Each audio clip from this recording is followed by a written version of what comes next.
రిక్ aunty చెప్పింది ఎవరు? ఏ aunty చెప్పారు? ఏం చెప్పారు? ఎన్నో మిరాకిలు చెప్పండి. ఇప్పుడు 21 ఏం చెప్పారు? ఇప్పుడే రిక్ ఆంటీ కూడా చెప్పారు.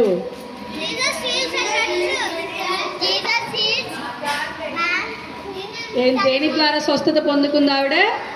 వస్త్రము ద్వారా ఆ ఊరు వాళ్ళంతా స్వస్థత పొందుకున్నారు కదా. ఇప్పుడు ఇంకో 22nd మిరాకిల్ చూద్దాం, ఓకేనా?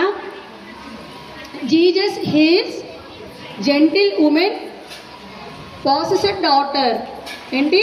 Jesus heals gentile woman possessed daughter. Possessed daughter, ఓకేనా? 22nd miracle. ఇది ఎక్కడుందంటే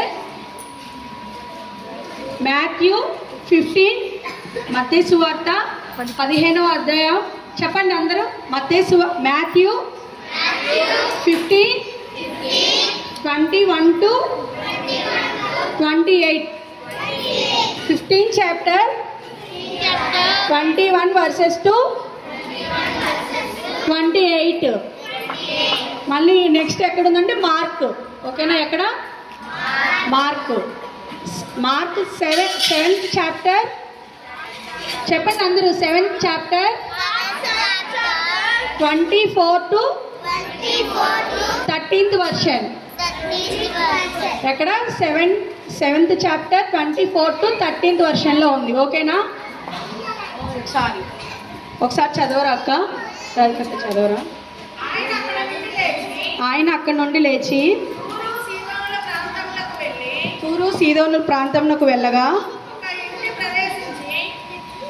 ఇదిగో మత్తయి సువార్త 15వ అధ్యాయం, 21 నుంచి 28 వరకు. అందరు వినాలి, కేర్ఫుల్గా వినాలి. యేసు అక్కడి నుంచి బయలుదేరి తూరు సీదోనుల ప్రాంతంలోకి వెళ్ళగా, ఇదిగో ఆ ప్రాంతంలో నుండి కానాను స్త్రీ ఒకటి వచ్చి, ప్రభువా, దావీదు కుమారుడా, నన్ను కరుణింపుము, నా కుమార్తె దయ్యము పట్టి బహు బాధపడుచున్నదని కేకలు వేసెను. అందుకు ఆమెతో ఒక్క మాట అయినను చెప్పలేదు. అప్పుడు ఆయన శిష్యులు వచ్చి ఈమె మన వెంబడి వచ్చి, ఈ పాయింట్ కూడా నిజంగా ఎవ్రీ మిరాకిల్లో కూడా ప్రతి వారం ఆంటీ వాళ్ళు చెప్పే ఇప్పటి వరకు జరిగిన 22nd అంటే దీంతో కలిపి కూడా ప్రతి దానిలో ప్రతి ఒక్కరు కూడా ఏం కలిగి ఉన్నారు? మీకు బాగా రిపీటెడ్గా వినిపించే మాట ఏముంది? ఎవరైనా చెప్తారా? పిల్లలు, విశ్వాసం, ఫెయిత్. అన్నిట్లలో మనం ఏం కలిగి ఉండాలి? విశ్వాసం కలిగి ఉండాలి. ఎంత విశ్వాసం అంటే చూసారా, ఫస్ట్ ఆమె ఎక్కడికి వచ్చింది? యేసయ్య దగ్గరికి. ఆమె ఎవరనుకున్నావు? కానాను స్త్రీ, ఓకేనా? ఆమె ఎవరంటే కానాను స్త్రీ. అసలు కానానీయులు ఎవరు? వీళ్ళ గురించి బాగా డెప్త్గా వెళ్తే మాత్రం నేను 2 పాయింట్లలో చెప్తాను. కానాను స్త్రీ, ఈమె గ్రీసు దేశస్తురాలు. ఏ దేశస్తురాలు? గ్రీసు. అంటే మన పాత నిబంధనలోకి వెళ్తే వీళ్ళ గురించి బైబిల్లో ఎంత భయంకరంగా రాసి ఉంటుంది అంటే, యెజబెలుతో పోలుస్తారు కానానీయులు వారిని, తూరు సీదోను ప్రాంతం వాళ్ళని. ఆ అన్యులు అంటే విగ్రహారాధన, భయంకరమైన విగ్రహారాధనతో పోలుస్తారు, బైబిల్లో ఉంది, ఓకేనా? నెక్స్ట్ వచ్చేసి అసలుకి మళ్ళీ ఇంకొక మాట కూడా అక్కడ ఏమని ఉంటుంది? ఆమె వచ్చి పదే అడుగుతుంటేనంటే యూదులు ఎలా మాట్లాడారు అంటే, ఆయన శిష్యులు ఏమన్నారు తెలుసా ఆమెను? ఈమె మాటికి వచ్చి పద్దాకలు గొడవ చేస్తుందయ్యా, ఈమె సంగతి చూడు అంటే ఈమె గురించి ఏంటో చెప్పు అన్నారు. వాళ్ళు ఎందుకు అక్కడ అన్నారంటే, ఇక్కడ గురించి యూదులకి అన్యులకి అస్సలు పడదంట. అర్థమైందా? యూదులకి అంటే యూదా దేశం వారికి, లేకపోతే ఇశ్రాయేలీల వారికి ఇప్పుడు ఈమె ఉన్న ప్రాంతం కానాను స్త్రీ అంటే అన్యుల ప్రాంతం వారికి అస్సలు పడదంట. అందుకనే ఆమెను అక్కడ అలా చూశారు. ఆమె ఏం చేసింది అంటే, ఆమె కుమార్తెకి దయ్యం పట్టింది. ఏదైనా హెల్త్ బాగాలేకపోతేనే ఎంత తల్లడిల్లిపోతాం కదా యాజ్ ఎ పేరెంట్గా. అవునా? మీ పేరెంట్స్ మీకు ఏదైనా ఫీవర్ వస్తే ఇబ్బంది పడతారా లేదా? పడతారు కదా. అయితే ఆమెకి కానాను స్త్రీ, ఆమె ఎవరు? అన్యురాలు అయ్యుండి కూడా యేసయ్య గురించి వినిందంట. ఆ ప్రాంతం అంటే తూరు సీదోనుల ప్రాంతం మీదుగా యేసయ్య వస్తున్నాడు. ఆయన గురించి ముందుగానే వినింది. దీనికి ప్రీవియస్గా ముందుగా మనం కనుక చదువుకుంటే ఆమె వినింది యేసయ్య గురించి విని, ఆహా ఆయన కాడికి వెళ్తే ఆయన నా కుమార్తెను బాగు చేస్తాడు. దయ్యములు పట్టిందంట. చిన్న ఏదైనా అల్లరి చేస్తేనే మనం తట్టుకోలేమే, పిల్లలు కదా. అలాంటిది దయ్యం పట్టిందంటే ఎలా మాట్లాడతారు? పిచ్చి పిచ్చిగా అంటారు కదా, సైకోలాగా మాట్లాడుతున్నారు, ఏంట్రా ఇలా మాట్లాడుతున్నారు ఇలాగ అంటారు కదా. అయితే ఆ పాప తనంట చాలా అంటే దయ్యము పట్టి బహు కేకలు, ఇంట్లో ఎంత ఇబ్బంది పెడుతుందో వాళ్ళ పేరెంట్ని. అందుకని ఆమె అనుకుందంట యేసయ్య దగ్గరికి వెళ్తే ఆయన నా కుమార్తెను స్వస్థపరుస్తాడు అనేసి అన్న విశ్వాసంతో వాళ్ళ ప్రాంతం వాళ్ళు అని ఉండొచ్చు. మనం కానానీయులు అంటే మనం అన్యులమై ఉండి నువ్వు అక్కడికి వెళ్ళటం ఏంటి? ఇప్పుడు ఎవరైనా అంటారా లేదా? ఫర్ ఎగ్జాంపుల్గా చర్చి నిన్న ఇది జరిగింది చూసారా, వినాయక చవితి జరిగింది. మనం వెళ్ళొచ్చా వెళ్ళకూడదు కదా. అంటే మనం ఏంటి, దేవుని నమ్ముకున్నాం కాబట్టి మనం ఏమంటాం, వాళ్ళ దగ్గరికి వెళ్ళకూడదు. మీరు వెళ్తా అంటే మీ పేరెంట్స్ ఏమైనా అనే ఉంటారు నాకు తెలిసి, వెళ్ళకూడదు ఆ ప్రసాదాలు తినకూడదు అని అన్నామా లేదా? అలాగే వాళ్ళు కూడా అంటే అన్యులు అయ్యి వాళ్ళు అని ఉంటుంటారు. మేబీ నేను అనుకుంటున్నాను నువ్వు అక్కడికి వెళ్ళకూడదు, నీకు వెళ్తే మన దేవుడు కాదు, మన దేవుడు కాడికి నువ్వు ఎందుకు వెళ్తున్నావు అంటే ఆమె వాళ్ళందరి వాళ్ళ ప్రాంతం వాళ్ళని కానీ లేకపోతే వాళ్ళ క్యాస్ట్కి సంబంధించిన వాళ్ళు కానీ ఇంట్లో యాజ్ ఏ భర్త విషయం కూడా భర్త మాట కూడా వినకుండా యేసయ్య దగ్గరికి వచ్చింది. ఆమె ఎందుకు వచ్చింది? ఆమె కుమార్తెకి ఏదైనా అంటే స్వస్థత కలుగుతుందేమో అన్న ఆశతో హోప్తో యేసయ్య దగ్గరికి వచ్చింది. వచ్చినప్పుడు ఏం జరిగింది? ఆమెని అక్కడ మనం విన్నాం కదా, ఎంత తక్కువగా మాట్లాడారు. అసలు విన్నారా? చదువుకోండి మీరు ఒకసారి ఇంటికి వెళ్ళిన తర్వాత. ఆమె అంటే యేసయ్య కాడికి వచ్చి మ్రొక్కిందంట, ప్రభువా దావీదు కుమారుడా, సన్ ఆఫ్ డేవిడ్ అని మ్రొక్కిందంట. నువ్వు మ్రొక్కుతున్నావా? యేసయ్య కాడికి వచ్చినప్పుడు పోనీ మీరు వింటున్నప్పుడు యేసయ్య గురించి విని వస్తున్నారు. అన్యులు ఏ విధంగా అయితే మన దేవుడు స్వస్థపరుస్తాడు అని ఆమె ఎలాగైతే వచ్చిందో వచ్చి ఆమె కంట మ్రొక్కిందంట, మోకరించి. ఇక్కడ ఉంది చూడండి, మ్రొక్కి సాష్టాంగ పడిందంటే నా కుమార్తెను స్వస్థపరిచయ్యా, నీవు తప్ప వేరే ఎవరు కూడా చేయలేరు. ఎన్ని హాస్పిటల్ తిరిగి ఉంటుందో, మేబీ ఎంత కాడికి ఆమె చేసి ఉంటుందో, ఎన్ని పూజలు చేసి ఉంటుందో కదా. ఆమె యేసయ్య దగ్గరికి వచ్చి మ్రొక్కిందంట. మ్రొక్కి సహాయం కోసం యేసు వద్దకు వచ్చింది. వచ్చిన తర్వాత అక్కడ ఏం జరిగింది? యూదులు ఉంటారు కదా, ఫర్ ఎగ్జాంపుల్ సుష్మకు ఒకసారి రారా వస్తారు వాళ్ళు. ఆయన యేసయ్య దగ్గరికి యేసయ్య అలా వెళ్తా ఉంటుంటే మాట వీళ్ళం ఇక్కడ మాట్లాడండి, యేసయ్య యేసయ్య యేసయ్య యేసయ్య అంటే అసలు యేసయ్య కూడా పట్టించుకోలేదంట ఆమెను, తెలుసా? యేసయ్య యేసయ్య అంటే పక్కన నేను ఒకసారి ఇట్లా అక్క ఇట్లా ఎవరైనా పెద్ద పిల్లలు రండమ్మా, నేను చెప్పిన వెంటనే చెయ్యాలి. వెళ్ళిపోండి షార్ట్ ఉంది, కూర్చో. ఎవరైనా రండానా? ఒకళ్ళు రండి. మింటూరా రావాలి, పరిగెత్తుకుని రావాలి. కూర్చుని ఒక్క నిమిషం. ఇద్దరండి, మింటూ రా త్వరగా. ఈమె వేసేయా? ఓకేనా? నన్ను వెళ్ళిపోండి. వీళ్ళు శిష్యులు, ఓకేనా? డిసేబుల్స్ వీళ్ళు, ఓకేనా? శిష్యులు. అయితే నాకు హెల్త్ బాగాలేదు, మరి నా పాపకే లేకపోతే నా బాబుకే బాగాలేదు. యేసయ్య కాడికి వస్తే నాకు స్వస్థత తగ్గుతుంది. మధ్యలో వీళ్ళెవరు ఆటంకపరుస్తున్నారు, ఓకేనా? మీకు ఎగ్జాంపుల్గా చెప్పడానికి. ఫర్ ఎగ్జాంపుల్ చూడండి, యేసయ్య యేసయ్య యేసయ్య యేసయ్య యేసయ్య యేసయ్య చూసారా ఎలా అంటున్నారో? ఆమె అంతా ఎంత హోప్తో వచ్చి ఉంటుంది కదా, ఎంత ఆశతో వచ్చి ఉంటుందో యేసయ్య కాడికి. కానీ శిష్యులు అన్నారంట, వెళ్ళిపోమ్మా, నువ్వు వెళ్ళిపో. అబ్బా ఏంటి ఈవిడ పద్దాగలు గోల్ చేస్తుంది, ఏమి సంగతి ఏంటో చూడయ్యా అని ఉంటారు. మేబీ అంతే రాసింది బైబిల్లో. ఏమని అన్నారు వాళ్ళు అక్కడ? ఈమె పద్దాకలు వచ్చి మాటికి గోల్కేస్తుంది అనేసి ఇక్కడ చెప్తున్నారు. ఒక్క మాట కూడా చెప్పలేదంట. అయినా సరే యేసయ్య అయితే చూస్తూ ఉన్నాడంట. అంటే ఇక్కడ టెస్టింగ్ కూడా చేస్తారు, పరిశోధించబడింది ఆవిడ. అర్థమైందా? అదే మనం అయితేనా, మీరు ఏదైనా చెప్పినప్పుడు తల్లిదండ్రులు మీరు ఒకసారి మీ మమ్మీని పిలుస్తారు, మమ్మీ నాకు అది మమ్మీ అంటారు. మీ మమ్మీ ఏదో పనిలో ఉండదు, కిచెన్లో పని చేసుకుంటా ఉండదు, వింటా ఉన్నారు మీరు. అప్పుడు మీరు ఏమంటారు? ఏంటి మమ్మీ నన్ను పట్టించుకోలేదేంటి, నా మాటకి జవాబు ఇవ్వవేంటి, నేను అడిగింది నువ్వు చేయవా?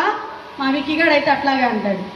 ఏంటి మమ్మీ నేను చెప్పేది నీకు వినపడట్లేదా అని అంటారు. కానీ ఈమెంట అస్సలు వెనక్కి అయితే వెళ్ళాల. ఆయన కాడికి వచ్చాను, నా కుమార్తెకి స్వస్థత పొందుకుంటేనే నేను వెళ్ళిపోతానన్న ఆశ, ఆ కోరిక కానీ ఆమెలో ఉన్నట్టు మనం ఇక్కడ బైబిల్ గ్రంథంలో మనం చూస్తూ ఉన్నాం.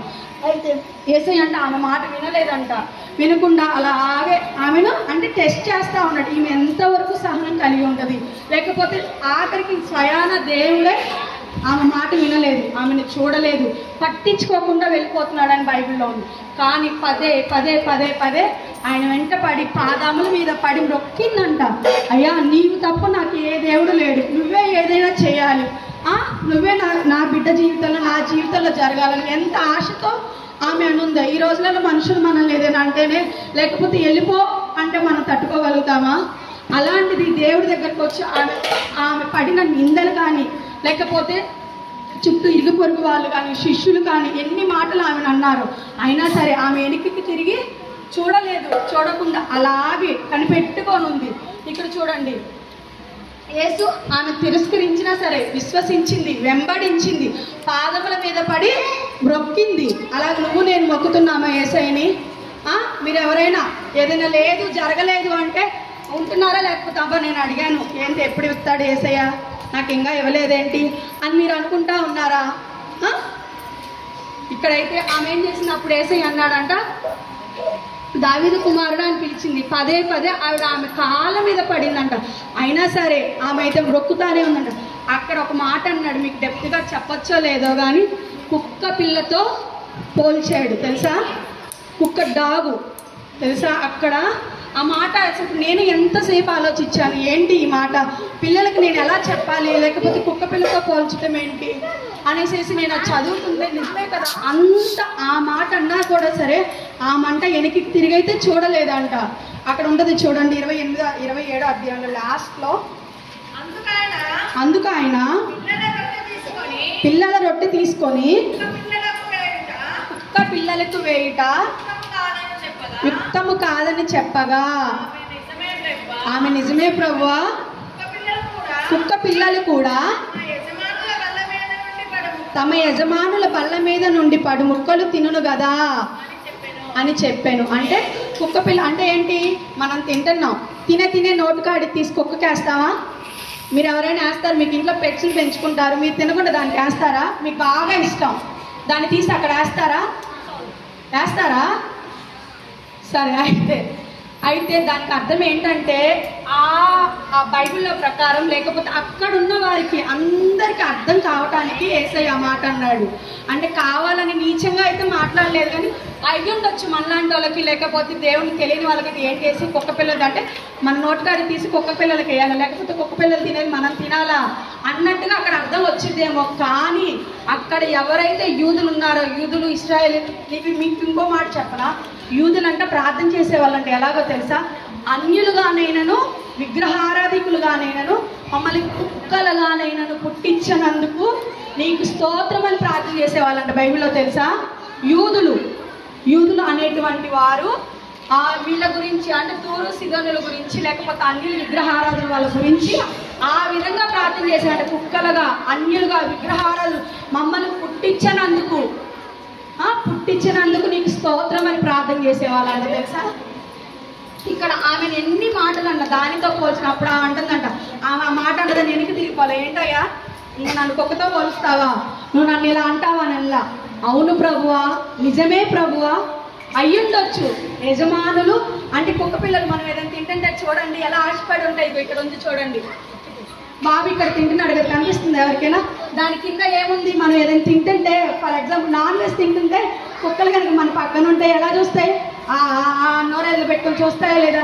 నిజమే ప్రభువా, నిజమే తండ్రి, బల్ల మీద నుంచి కింద పడే రొట్టె ముక్కల కోసం ఎదురు చూస్తాయి కదా, అలాగే అంటే దీనితో పోల్చాడు. ఫర్ ఎగ్జాంపుల్ ఇంకో చూడండి, చాట్ తర్వాత అయిపోయిన తర్వాత వచ్చి చూడండి, దీనితో పోల్చినా సరే ఆమె నిజమే ప్రభు అని తగ్గించుకుంది, విధేయత కలిగి ఉంది ఆమె తెలుసా. అటువంటి తగ్గింపు నువ్వు నేను కూడా కలిగి ఉండాలి. అర్థమైందా? ఎవరేదో అన్నారని లేకపోతే మనుషులు అంటేనే మనం తట్టుకోలేకపోతున్నామే. ఇక్కడైతే ఏసై పట్టించుకోకుండా సరే ఆమె నా మాట అతను నిజమే ప్రభువా నేనంటే అప్పుడు ఏసై అన్నాడు, అబ్బా అమ్మా నీ విశ్వాసము గొప్పది.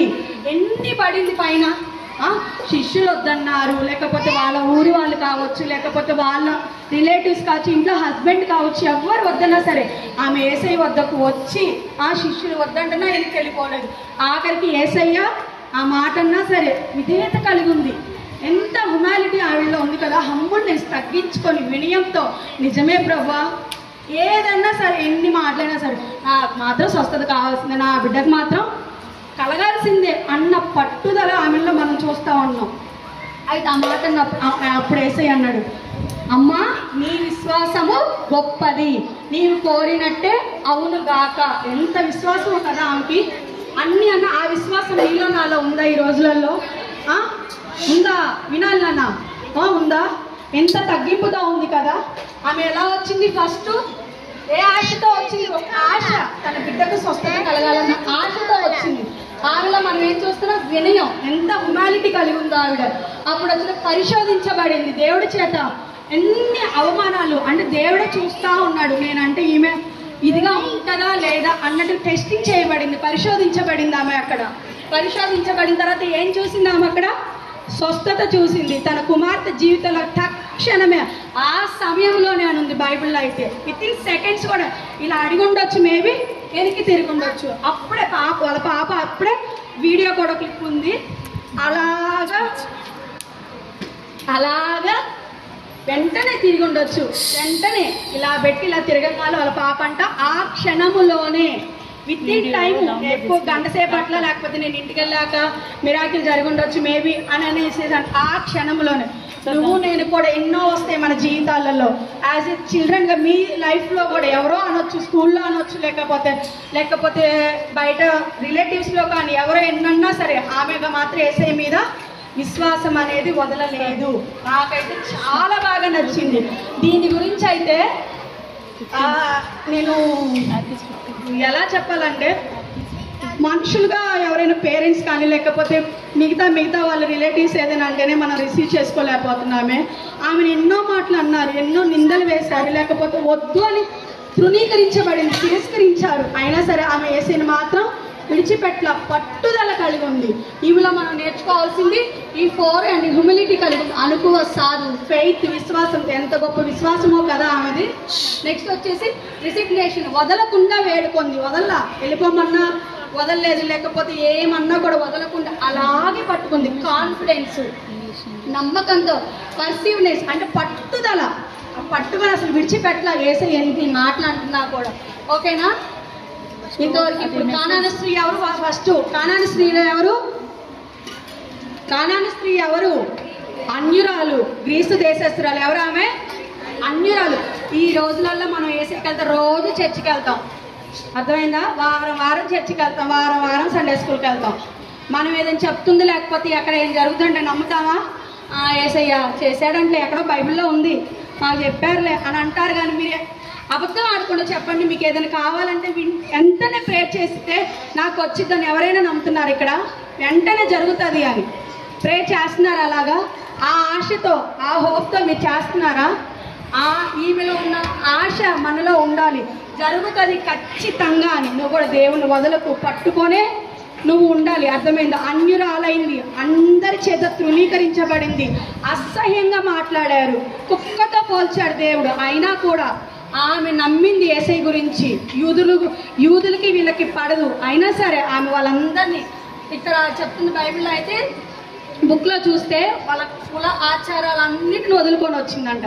ఇక్కడ ఫైనల్గా నేను చెప్పానంటే యేసయ్య ఇక్కడ చూడండి, యేసయ్య ఇక్కడ ఇశ్రాయేలులకే దేవుడును కానీ మన ఎవ్వరికి నేను దేవుడుని కాడు అన్నాడు. ఆ మాట ఎందుకు అన్నాడో తెలుసా? అంటే ఇశ్రాయేలు అంటే ఎవరు? యూదులు, వాళ్ళ వంశస్థులు అనుకోవాలి.